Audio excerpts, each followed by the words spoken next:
Hello, and welcome to episode 3 of my What the Fuck is on My Mind podcast. Today, we're talking about spiritual bypassing.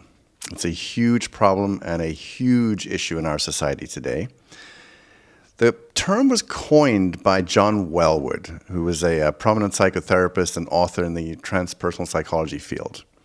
What is it exactly? This is my understanding.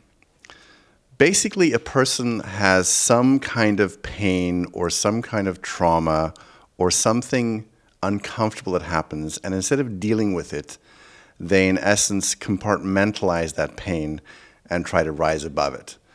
So spiritual bypassing is like, instead of acknowledging that you have pain or have had some kind of experience, you sort of pretend that you haven't and you're above it all, there are many, many problematic consequences to this. The person ends up disassociating from this painful or traumatic experience, and then they try to rise above it. And look, I've been an expert in spiritual bypassing in my life. Most of us disassociate to some degree. But what happens is you end up repressing all these difficult feelings that you have and sort of go into this fantasy headspace of like, look, I'm above all these things and I don't feel these things. And what happens is all the dark stuff that we don't want to deal with just gets repressed and we get more and more afraid of it.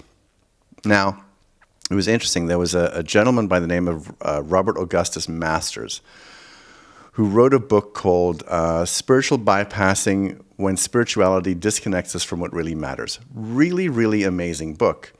But then it turned out he was abusive to a bunch of his students, and there was a whole scandal about that. So it's interesting.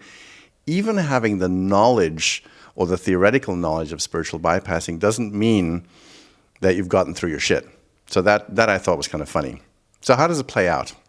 Well, one of the things that happens is some people sort of have this sort of toxic positivity where it's all love and light and they don't want to look at anything dark. There's an absolute refusal to acknowledge the darkness. And what happens is, it's interesting, these people can also become the enabler or the protector of the person who's abusing people. Because when they see this kind of abuse, or when somebody says, look, I'm being abused in this way by this person, they can't acknowledge the abuse and they can't acknowledge that darkness. So literally they end up making excuses for the person who's doing terrible things. It also shows up a lot, of course, in spiritual teachers. Hence spiritual bypassing. There are some teachers that have had some kind of, peak or transcendent experience that is so incredible, and that they're like, oh my God, this is it. I found the answer. I found enlightenment. I found whatever.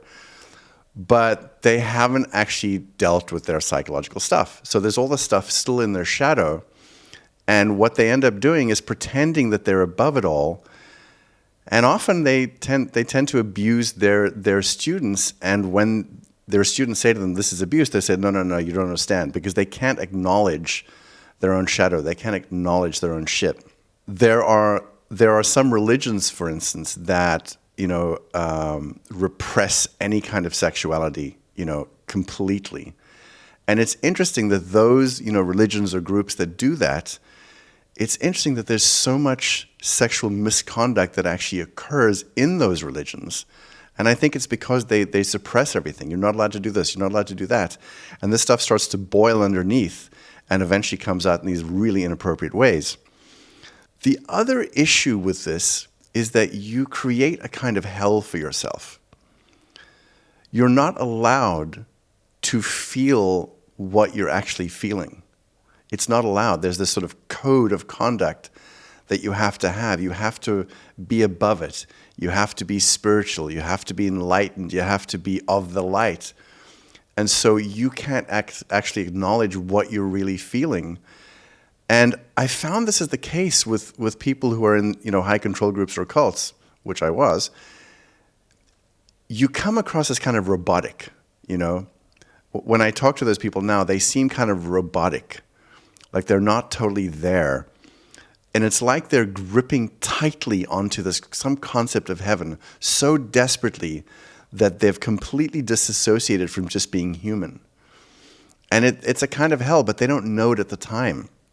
Like they still think they're fighting the good fight, and that they're strong and courageous and all these, noble and spiritual and all these different things. But underneath it all, there's all the stuff that they're still struggling with. And the issue, of course, is that not only is it hard for them, but it's hard for the people around them. It's hard for anybody who's around a person who's spiritually bypassing, because they kind of start developing this empathy deficit. Because they can't allow themselves to be fully human, and because they can't allow themselves to feel these things, they don't allow it in other people. And so when other people come to them with different, problems and issues, they have no compassion because they don't allow themselves the compassion for just being human. And you kind of become a shitty friend. If you're spiritually bypassing, you are a shitty friend to everybody else because you refuse to be human, and so you refuse their humanity as well.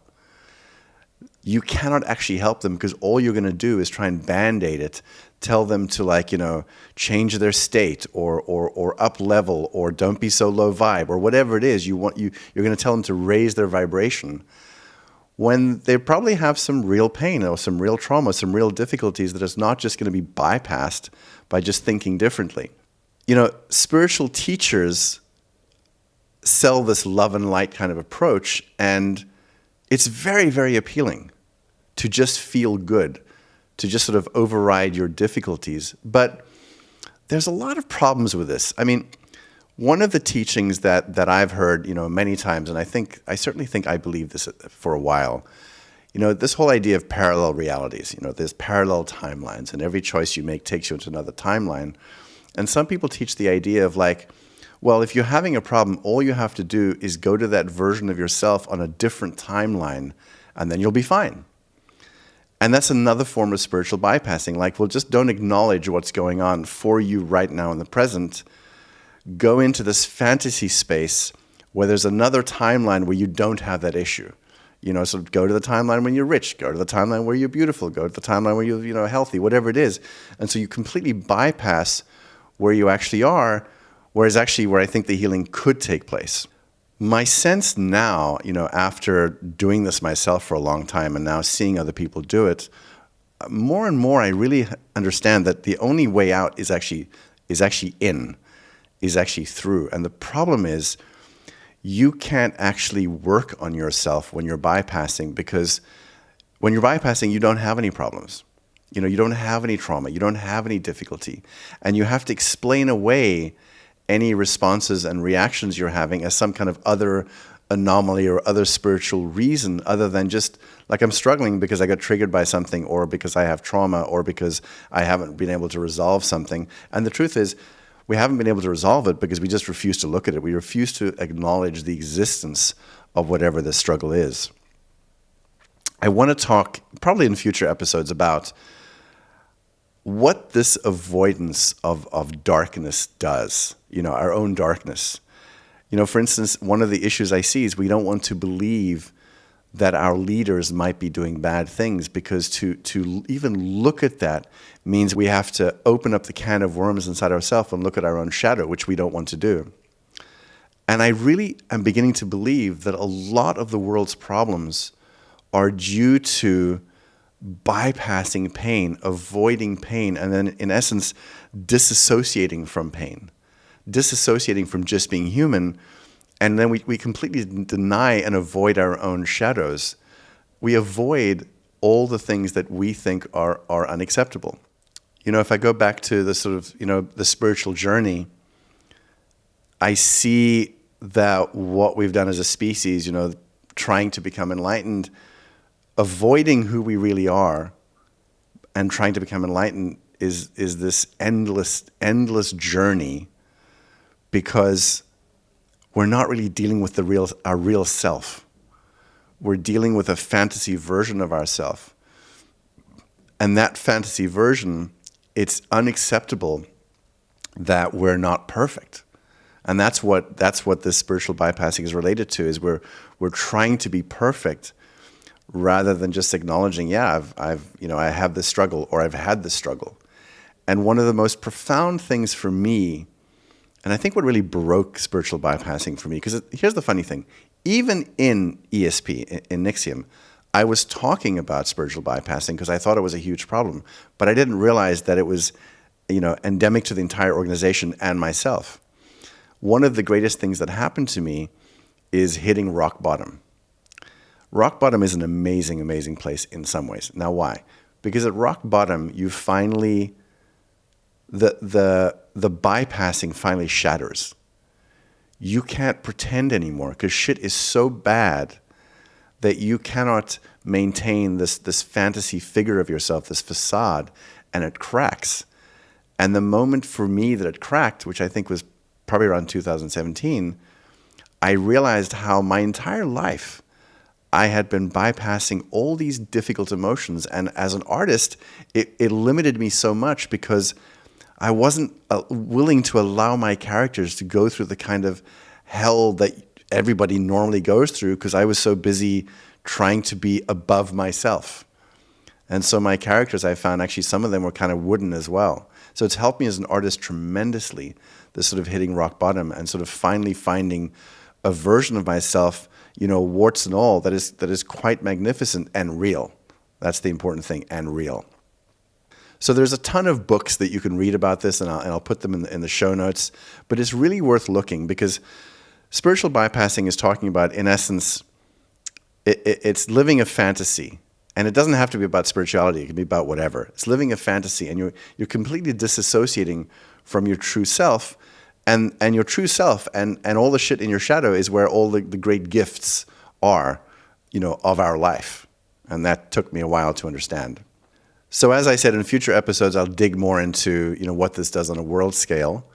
I highly recommend something that I've been doing recently, which is just really sitting with what exists and sitting with what you feel.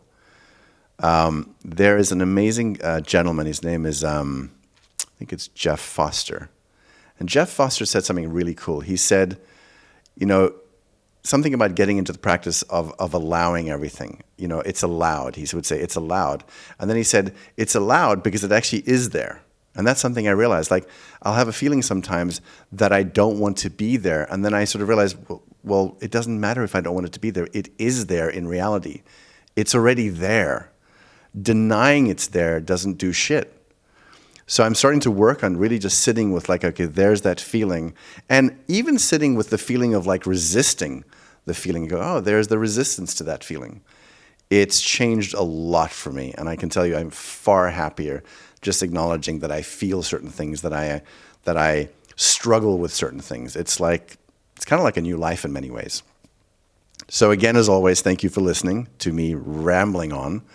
I'm going to ask you a favor. I'm going to ask you to please subscribe to my podcast on anywhere you listen to podcasts. And also, you probably know I do have enemies. There are a number of people still attached to and loyal to Nixium that are going to endeavor to give my podcast as low ratings as possible. It's already started, by the way.